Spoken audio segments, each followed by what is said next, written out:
দশহরা কি? দশহরা শব্দটির অর্থ 10টি বস্তু যিনি হরণ করেন তিনি হলেন গঙ্গা দেবী। কথাটির মধ্যে 10টি শব্দ থাকার জন্য অর্থাৎ 10 সংখ্যা থাকার জন্য এটি একটি তিথিকে নির্দেশ করে, তা হলো দশমী তিথি। সেটি হলো অরণ্য ষষ্ঠী বা জামাই ষষ্ঠীর পর যে দশমী তিথি। এটি দশহরা উৎসব। কিন্তু দশেরা বলেও একটি উৎসব প্রচলিত আছে, সেটি বিজয়া দশমী শব্দের প্রতিশব্দ রূপে ব্যবহৃত, যেটি রাবণের উপর রামের বিজয়কে চিহ্নিত করে আশ্বিন মাস বা কার্তিক মাসে। এই দশহরা হল জামাই ষষ্ঠীর পর যে দশমী, সেই দশমী এই তিথিতে দশহরা অনুষ্ঠান হয়ে থাকে। কারণ সগর বংশের উদ্ধার নিমিত্ত ভগীরথের প্রার্থনায় মা পতিতপাবনে গঙ্গা জ্যৈষ্ঠ মাসের হস্তা নক্ষত্রযুক্ত শুক্লা দশমীতে হিমালয় থেকে মর্তলোকে আগমন করেছিলেন। সেহেতু দশমী তিথির মহিমা পুরাণ আদিতে কীর্তিত হয়েছে। এই দশমীতে গঙ্গা স্নানে 10 জন্ম অর্জিত 10বিধ পাপের ক্ষয় ও 10,000 অশ্বমেধ যজ্ঞানুষ্ঠান জনিত পুণ্য অর্জন হয়। তবে এই দশমীর সঙ্গে হস্তা নক্ষত্র ও কুজো বা মঙ্গলবারের যোগ হলে কিন্তু উৎকৃষ্ট সংযোগ হয়ে থাকে। মা সুরধনী গঙ্গা সর্বদেবতাময়ী, তার পূজা করলে সর্বদেবতার পূজা হয়। অগ্নিপুরাণ তাই বলেছেন, পূজিতায়াস্তু গঙ্গায়াং পূজিতা সর্বদেবতা তস্মাৎ সর্বপ্রযত্নেন পূজয়েত আপদ হরাম।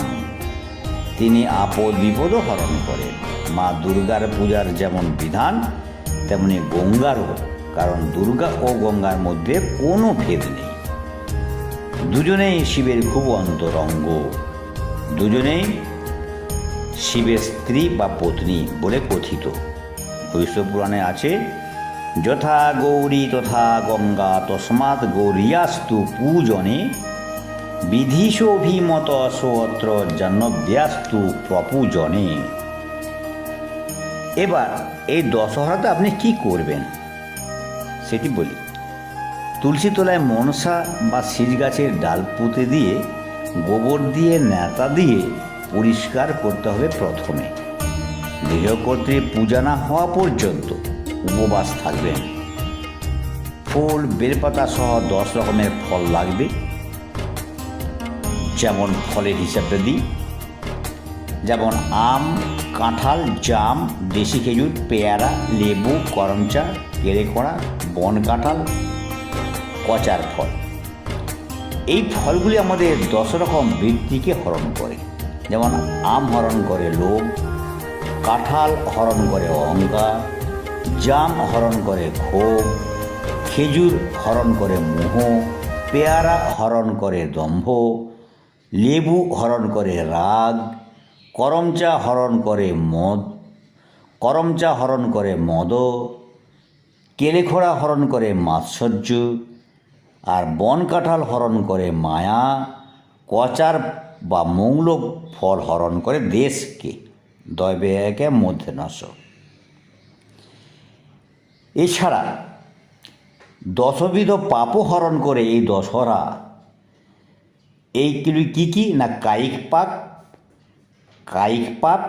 বাচিক পাপ আর মানসিক পাপ। কায়িক পাপ হলো 3টি, যথা চুরি করা, অবৈধ হিংসা ও পরস্ত্রী গমন। এই 3টি কায়িক পাপ।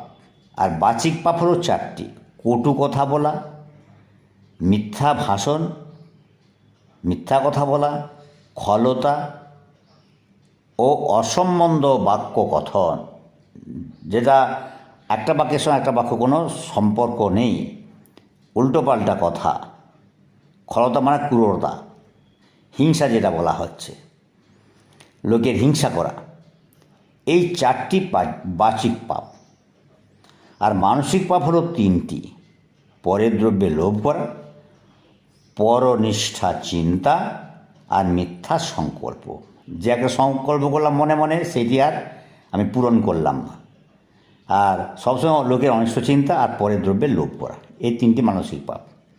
আর বাচিক পাপের একবার বলি, কটু কথা মানে খারাপ কথা বলা, মিথ্যা কথা বলা, লোকের হিংসা করা আর উল্টোপাল্টা কথা বলা, এইগুলি এই কায়িক পাপ, বাচিক পাপ এবং মানসিক পাপ, এই দশবিধ পাপ হরণ করে এই দশহরা। কায়িক পাপের ফলে স্থাবর জন্ম হয়, বাচিক পাপের ফলে পশু পক্ষী জন্ম হয়, আর মানসিক পাপের ফলে নিচ কুলে জন্ম হয়। গঙ্গা কিন্তু এই সমস্ত পাপ হরণ করেন ওই গঙ্গা পূজার দ্বারা এই সমস্ত পাপ মোচন হয়। লোকবিশ্বাস আবার দশহরাতে 10 প্রকার মেঘের শোভাও নাকি বসে। মেঘের ডাকে সাপের ডিম ফেটে বাচ্চা বের হয়। আর এই পর্যন্ত, নমস্কার।